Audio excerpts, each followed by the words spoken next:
Hey guys, so here's your stuff for Thursday the 14th. We're going to just do a pretty simple 3-minute warm-up, jumping jacks, wall walks. That's one where we start on the floor, just to the ground. We're going to walk as close as you feel comfortable, all the way up nose to the wall. So you can do a push-up. You're going to get your feet on the wall, inching in as far as you can. And then back down to the floor to finish, right? So always back down to the floor, so you basically get 2 push-ups out of it. But not everyone's gonna be able to get right up to the wall.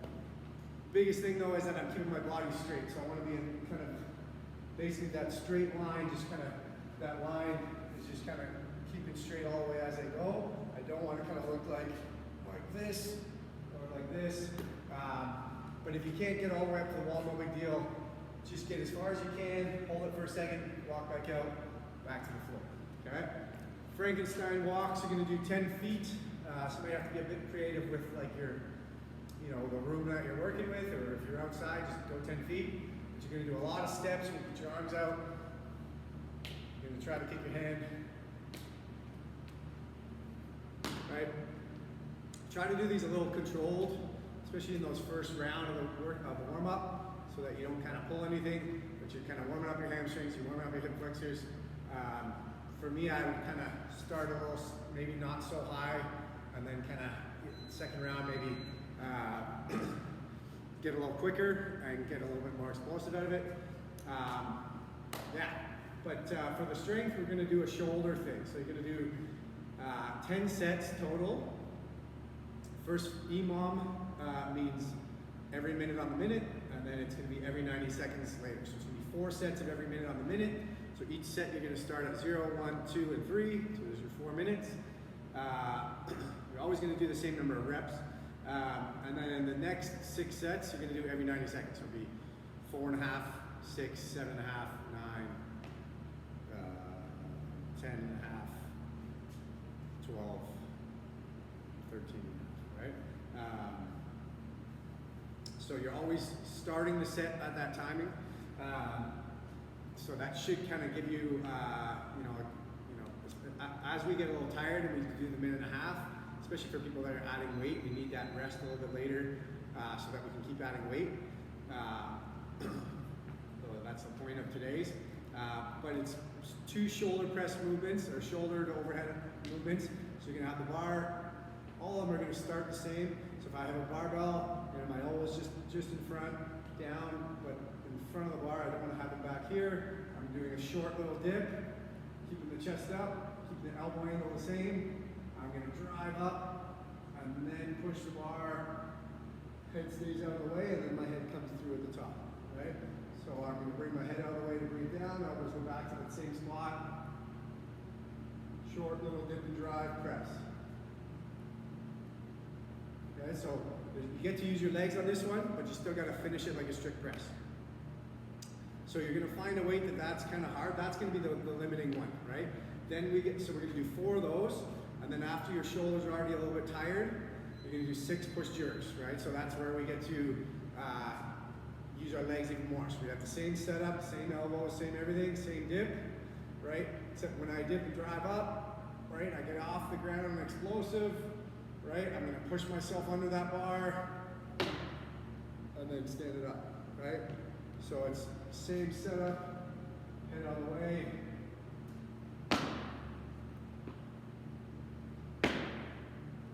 Okay, so the point of this one is that as your shoulders are cooked, getting more tired as you go, you get to use your legs more, so it should let you keep going. So even with really tired shoulders, you should be able to keep going.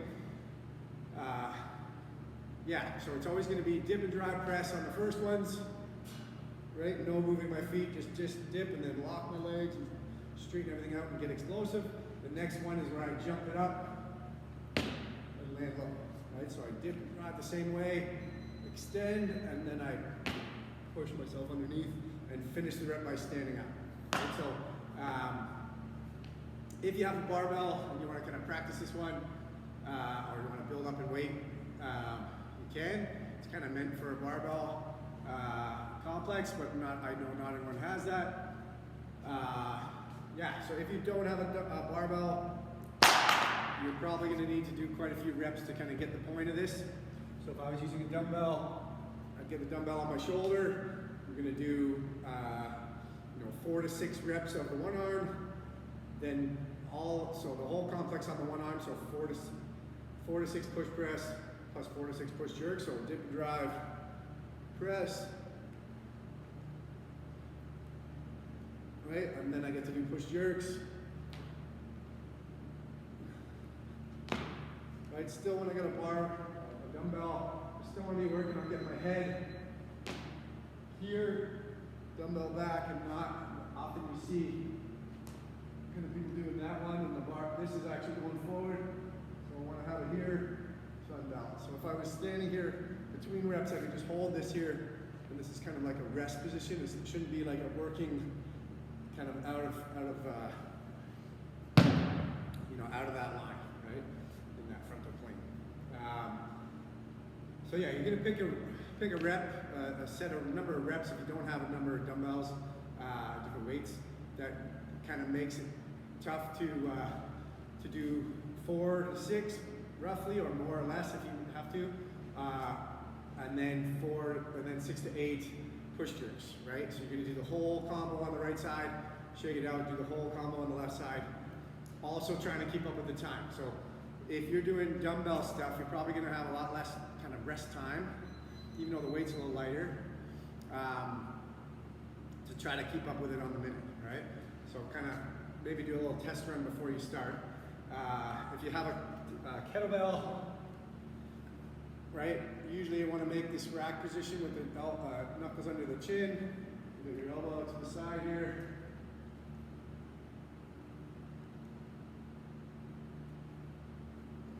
Okay, and then when I'm doing a push jerk, okay,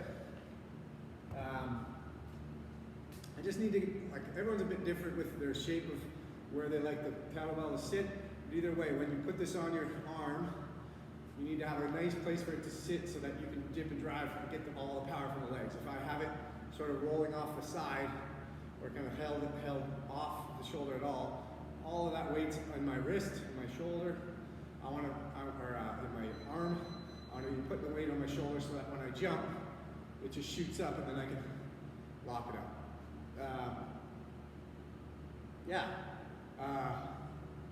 I would say probably stick with those. You have a bar or a ball, you can just do, push presses, holding the ball, or push jerks, holding the ball. You might need a bunch more reps if that ball's not very heavy.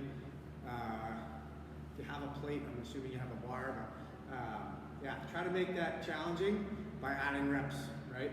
But no matter what, you're keeping up with that timing structure. Okay, so you're gonna do, for the WOD, it's for time, 8 rounds. It is, so elbow to hand planks are these ones where we're gonna go start on the forearms like a plank, and then we go up into like the top of a push-up plank is 1. Back down to the elbows, 2, 3, okay? So those ones really get your forearms raw, so if you're on the grass or something, that's better. Or if you have a mat or towel, they don't seem like much, like doing it there wasn't too much, but if you start doing it really fast, everyone gets really raw on the forearms and stuff, so make sure you protect yourself with that. Double unders. I know some newer people might not be able to do double skips with 1 jump, 2 spins. If you're doing singles, you can do 80. If you want to stick to doubles because you're kind of close to them, I would say do like say 20 doubles or 10 doubles or something like that.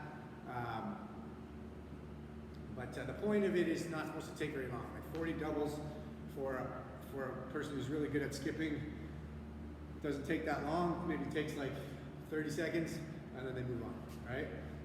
And then we're gonna do 20 deadlifts. So if you're doing deadlifts with a bar, this should be a weight that you could probably do 10 in a row. Maybe you're doing 2 sets of 10. So if I have a bar, my grip's about a thumb width outside the thigh generally, feet are under my hips, right? And I'm gonna keep the bar on my legs the whole time. So keep the bar on the leg, down the thigh. When I get and shoulders drop at the same time. So my back angle stays the same. So the bar's over my knots of my shoes, right? So my shins are pretty vertical. I don't want to have my knees out here. The bar has to go around. I'm gonna get those back out of the way. Butt and shoulders rise together. And then when I get to here, I just bring the chest up, drag the bar along the thigh, and stand up. Okay? So if I can speed those up.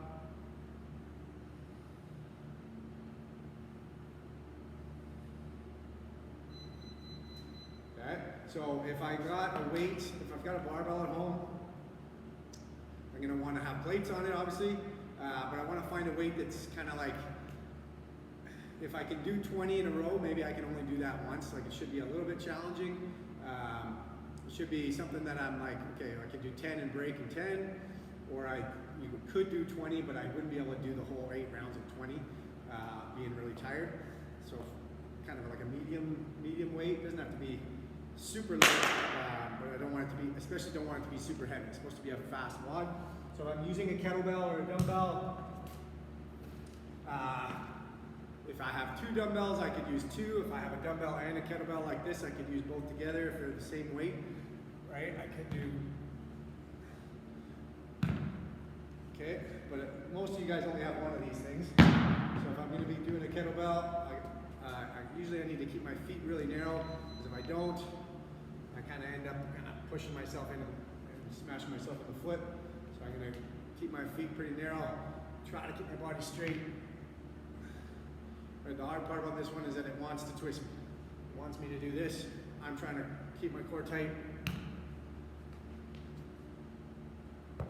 Right, so I'm really going to make sure I get my butt down into this position and I'm not kind of picking it up like that. Okay, so butt down and up. If I've got a dumbbell, usually I need to just tip it down so you don't have to go right to the floor. So you're in this position, angling it down. You don't have to go all the way down here. Okay?